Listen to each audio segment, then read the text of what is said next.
Now we're moving to the AWS practitioner part. AWS practitioner is the first certification in AWS. It's a basic concept. They'll cover the basic concept in the AWS practitioner. After that only we will have the associate certification, solution architect, DevOps, SysOps, associate level, and then professional level, and then security, and we'll take particular certifications. Let's start into the AWS practitioner part. If we know the AWS, cover the AWS practitioner very well, then you will understand about the AWS services and what are the features given by the AWS, so that you can easily move into the major area like solution architect or developer part. The AWS practitioner, the basic one is the EC2 instance, that is the Elastic Compute Cloud. EC2 is nothing but virtual machine. The virtual machine, we create a virtual machine in the console itself, AWS console itself. The machine will be like a Unix or Red Hat, Linux, or Windows version 2016, 19, 2012. Anyway, so everything will be provided by AWS with the AMI image, Amazon Machine image. So they will provide the AMI image. We can create a machine using the AMI machine, or you can purchase the, if you don't find the versions in the AMI, you can purchase the particular image from marketplace also. They provide those options. As mentioned earlier, we'll spend the more spend money in the building the server. If it is in the on-premises, we have to purchase, getting license, install the software, and build the application, everything. And that is in on-premises data center. It will take the time, right, to get it. But in EC2, we'll get it quickly. That so we discuss more on this. The pricing wise, it's a pay-as-you-go model. How much you consume, you have to pay for that. They are providing the option like if you bring up the one machine, like a Windows 2019 machine, you can switch off the machine anytime.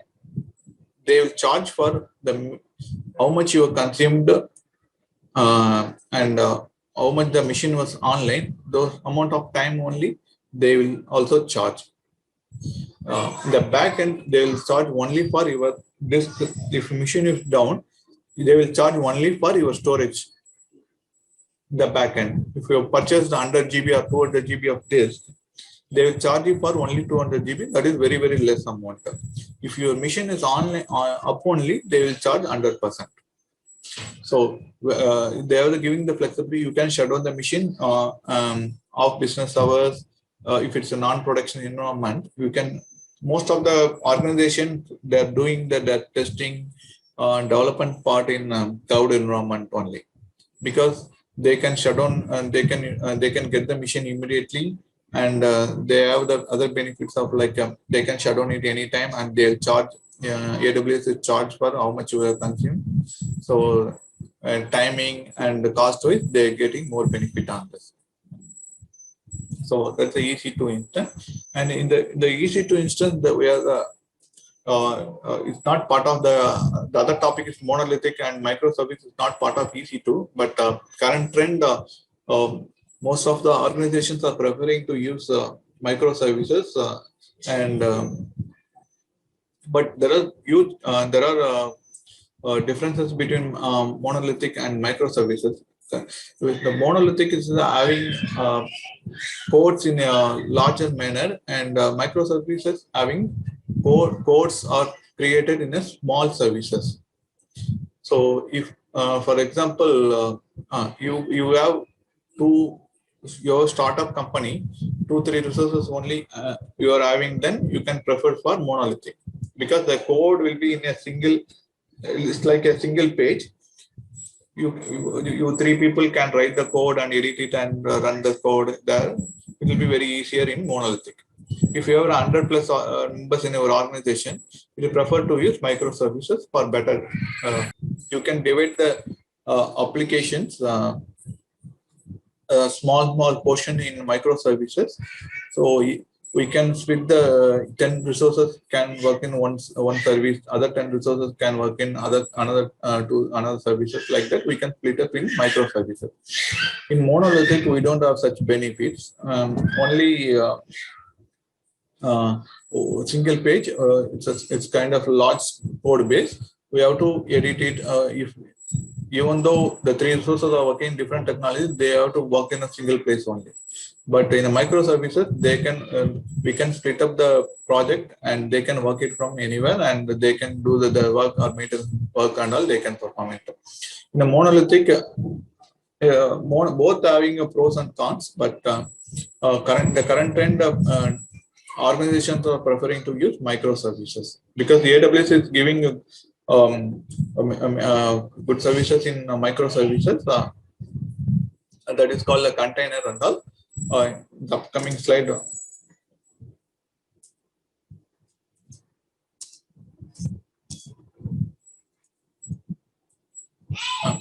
AWS provides the containers. Containers is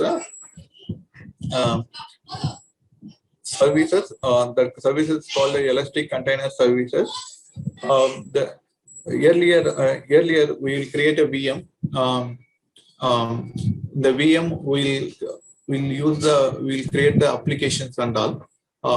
But the resources part, RAM and CPU part, if you create a VM, the VM will create a 8 GB RAM, 100 GB disk, means the VM will be assigned. The another VM will have 8 GB RAM, 100 GB. So totally 16 GB RAM we will assign to the virtual machine. Whether the application using the 8 GB of RAM or not, we don't know. Even it uses 4 GB, or you can use the machine can expect 10 GB also.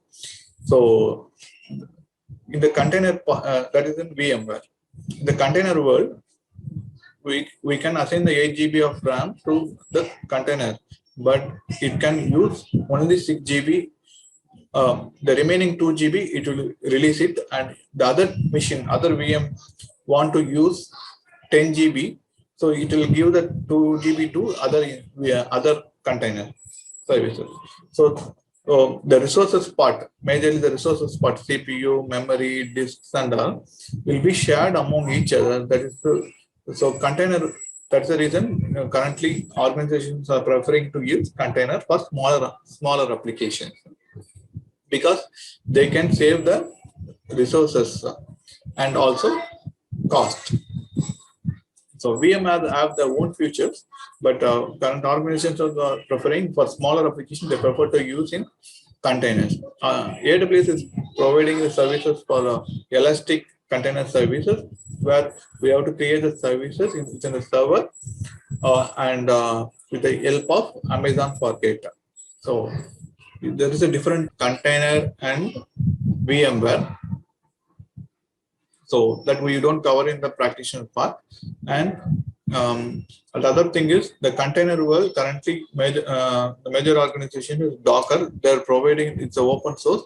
We can install the open container for Docker and manage our environment. And the other topic is serverless. Earlier we discussed about EC2, right? We purchase the server and all. Then we will pay for how much we consumed, right? The other topic is in AWS is providing is serverless. Serverless means you don't purchase any physical, any infrastructure server. Like you need not to purchase any Windows machine or Linux machine. You have to write the code, and you have to deploy the code in the function. It will run and connect. You will provide the result. That is called as a Lambda. They will call it AWS Lambda. That's the feature provided. You have to pay only for how much hours you are using the Lambda functions. So you need not to pay for memory, CPU, those things. Everything will be taken care by AWS itself. So you have to write just the code alone, and you can connect with the other AWS services or API gateways. That's it. You need not to worry about infrastructure at all.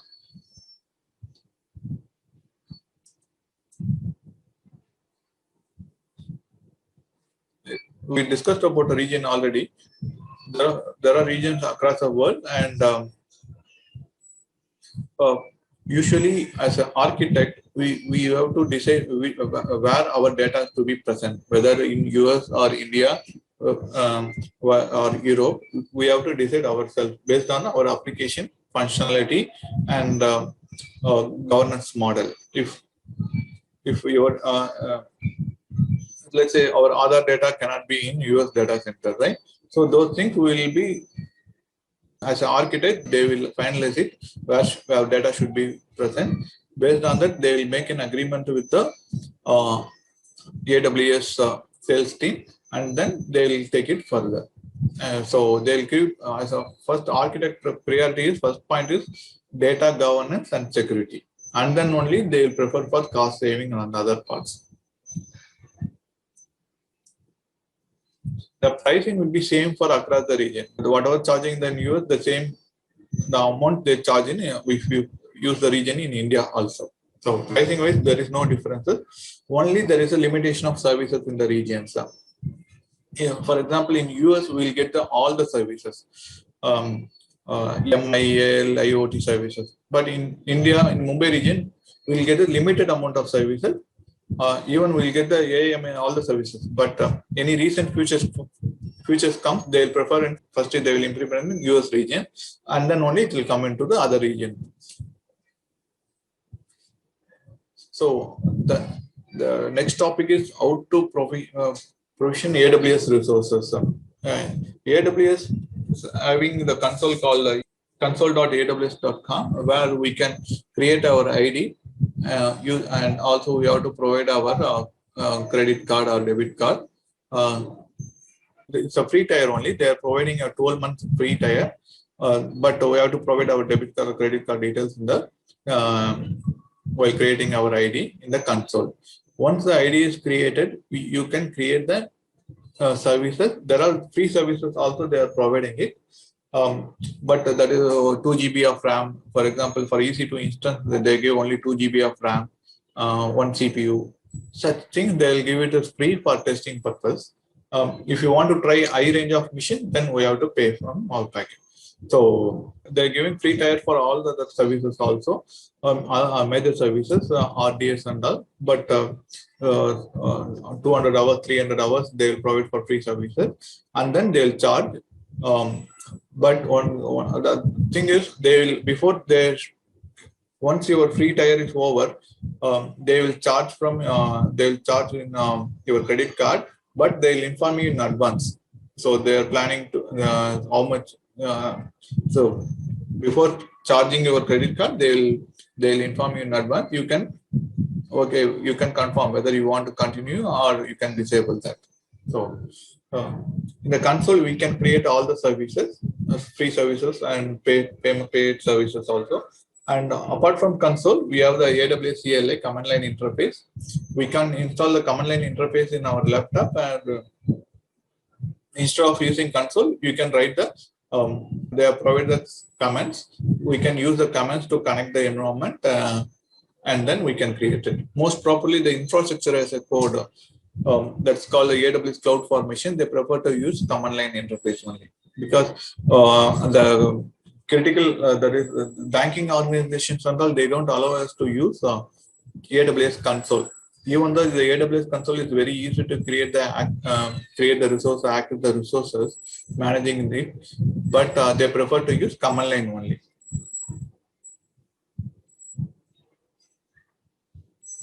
So AWS is providing 3 types of offers: always free, 12 months free, and trials. Always free means nothing like all the time it is free. It's not like that. They are giving very less services with less resources.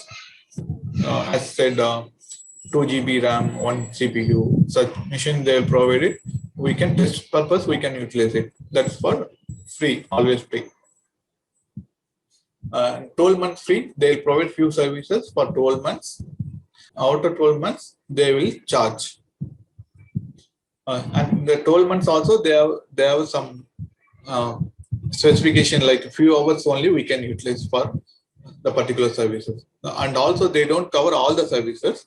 They only few services we can, for example, Lambda, SES, SNS, there are few services are there.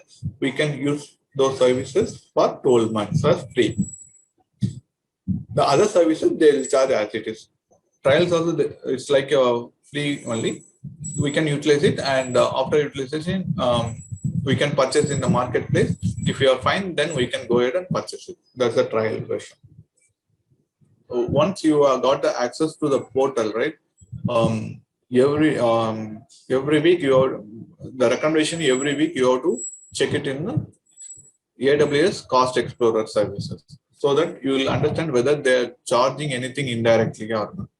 Anything they are charging in your utilization, it will be displayed in the Cost Explorer page.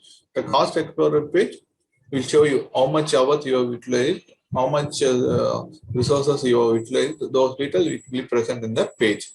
So based on the cost, you can decide whether you can continue or you can disable the services. So, that's a very important in cost aspects. The service AWS budget. Then other services they provided AWS budget, where even there are few projects have the budget constraints, right? So they will give only, for example, they give $1,000 for application creation alone. Some hackathon and all, they'll give $1,000. Within the $1,000 only, we can create the services. We can access the services and utilize it. So you can mention the $1,000 in the AWS page. So we can utilize the services. And if it crosses the $1,000, then it will inform you in advance in the email or in the call, the preferred method you choose while creating the account. They will inform you. Then you can decide whether to continue or to extend the amount. So this is called like a budget. How much we can. It's like an alarm. If we crossing $100, sorry, $1,000, it will inform you. That's the benefit of AWS budget services.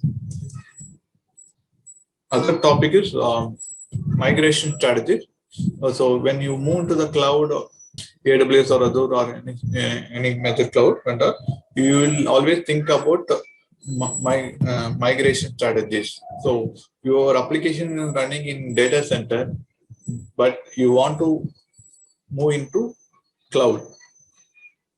So this 6 point you have to discuss with our team, and then only you can confirm whether your application is eligible to move into the cloud or not. So this 6 point, they'll call it a 6 R's. So the 6 R's you have to remember always. That is, first point is rehosting. This is called a lift and shift. They'll call it as lift and shift. If your application or your product can move into the cloud without changing anything in the code, just you can copy the code, and your application is running in Windows 2019. The same Windows 2019 is running in cloud. Just copy the code and paste it here in the cloud. So it will solve the problem. Then it's called the lift and shift. Replatforming means your application is running in 2019 in your on-premises, but cloud is having some constraints that packages will not be able to install in cloud. Then we have to restructure our re-platform our. It will be in cloud. Like if the application will run in only Windows 2012, then we'll run the code in 2012 from we'll take it to code from the on-premises and run it in the cloud. So the 6 R's we have to always prefer while moving to the cloud. So the other topic is a demo and case study. There are many applications that are running in the cloud. even we see the Amazon videos, right? So Amazon videos or YouTube or they are running in the cloud only. They use their own services. For example, YouTube is owned by Google. They use the GCP, and Amazon and all they use their own services. There are service they use buffering, memory, videos, media, everything. They'll use their own services only. So, and the other topic is career in opportunities. Cloud is a booming current trend, and we have to get into the cloud definitely. If you are working in on-premises or a student, you need to work into the cloud, either AWS or Azure or GCP. These three are in top. In the AWS is currently used by 60% in organization, and the other 30% Azure and 10% by Google. The AWS, right? We have to choose whether after practitioner solution architect, you have to decide, you have to get into the one area, whether you want to be in infra line or DevOps line or IoT or MIAL language. You have to, or big data, you have to decide. So you have to catch up in one area and get into the market based on your current experience. And as said earlier, practitioner is the first certification for basic concept. The other certification after practitioner, we have few certification, solution architect, developer, and SysOps, and then we have professional. So professional is like a architect. So cloud practitioner is a basic. After cloud practitioner, you can complete the other based on your whether you are infra line or developer role. You can decide the other certification. If you are in infra line, you can choose the solution architect. If you are in developer line, you can choose the developer. After finishing this, you have to finish the professional level. Professional is advanced, is kind of architect.